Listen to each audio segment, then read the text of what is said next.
It was supposed to be a way to spice things up, to bring something new into our relationship. But what I didn't expect was the anger, the pain, the heartbreak that would follow. I thought we could handle it. I thought we were strong enough, that we could explore this together. But nothing could have prepared me for what happened when he caught us. When he caught me. This isn't just a story about love, trust, and betrayal.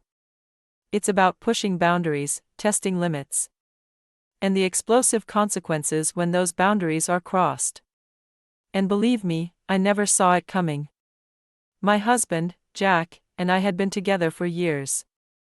It wasn't perfect, but no relationship is, right? We had our ups and downs, like any couple, but we always found our way back to each other. We had a strong foundation, or so I thought. We communicated, laughed, fought, and loved like anyone else. But somewhere along the way, the spark began to fade. The excitement that once fueled our passion was gone. We found ourselves in a rut, doing the same things over and over. It wasn't that we stopped loving each other, but we'd both become complacent. The passion, the desire, it just wasn't there anymore. One evening, over a glass of wine, I brought it up. What if we tried something different? I asked, my voice tentative, unsure of his reaction. Jack looked at me, the curiosity in his eyes. Like what? I hesitated for a moment. What if we opened our marriage? He blinked, clearly taken aback. You mean? With other people? I nodded, cautiously. It could be exciting. We've always talked about being adventurous. What if we tried it? With someone else? Or maybe another couple? He sat back in his chair, processing my words. You really think we could handle that? I didn't have the answers, but in that moment, I believed we could. I believed we were strong enough. I thought we could push past the boundaries of our comfort zones and come out stronger on the other side.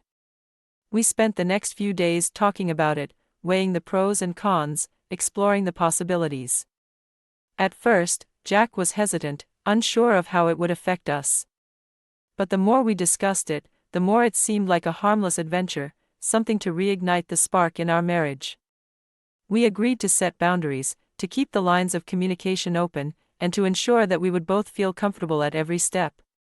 The trust we had in each other was solid, at least, I thought it was. Then came the day when it all began to feel real. We met Sarah and Kyle, a couple we had met through mutual friends. They were fun, open-minded, and adventurous, everything we had been looking for. The chemistry was undeniable, and we all hit it off immediately. One night, after dinner and drinks, we decided to take things further. The air was thick with anticipation. I could feel the heat between us, Jack, Sarah, Kyle, and I. We were about to cross a line. And I could feel the excitement building. This was it. The moment when everything would change. That night, as things began to heat up, I couldn't ignore the thrill of the situation. The excitement, the desire, it was all so intense. But even as the tension between us grew, I couldn't help but glance at Jack. He seemed more distant than I expected. He was there, but his mind was elsewhere. Maybe it was nerves, or maybe he was just processing everything in real time. But I couldn't shake the feeling that something wasn't right. Before I knew it, we were all caught in the moment. In the whirlwind of passion and excitement. The lines between what was right and wrong had blurred, and the excitement carried us away. But then, the moment I feared would happen, happened. I don't know how long we were lost in the heat of the moment.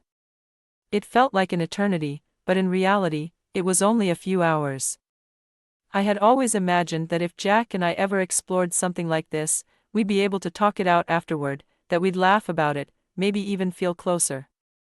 But when I turned around to find Jack standing in the doorway, his face contorted with rage, my heart dropped into my stomach. He had been watching. He had seen everything.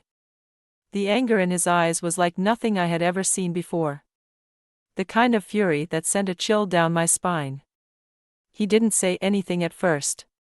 He just stood there, staring at me, his fists clenched. "How could you?" he finally whispered, his voice thick with disbelief. "How could you do this to me?"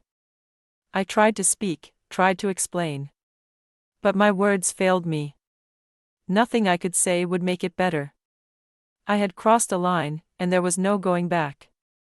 The next few days were filled with silence. Jack refused to look at me, let alone talk to me. He left for a few days to clear his head, leaving me alone with my guilt. I couldn't escape the weight of what I had done. It wasn't just about the physical act. It was about breaking the trust we had built, about shattering the foundation of our marriage. I kept replaying that moment in my head, the look on his face, the pain in his eyes, the way he looked at me as if I was a stranger. I had thought we were stronger than this. I had believed that we could navigate the complexities of an open marriage together, but I had been wrong. When Jack finally came home, I knew we had to talk. Sitting across from each other, the tension between us was unbearable. I could feel the tears welling up in my eyes, but I held them back. This wasn't about me anymore. This was about us. "I'm sorry," I said, my voice shaking. "I thought I was doing something for us. I thought it would bring us closer. I didn't think it would destroy us." Jack's expression softened, but the anger was still there. "You broke my trust. You betrayed me in the worst way possible." I didn't have an answer for that. I couldn't fix what was broken. All I could do was sit there, feeling the weight of my decisions. "We're still trying to figure it out. I don't know what will happen next. Can a marriage survive something like this? Can trust be rebuilt after it's been shattered so completely? I don't have the answers. All I know is that everything changed that night. And now, we have to face the consequences. Maybe it's the end of our marriage, or maybe it's just the beginning of something new. But I can't undo what happened.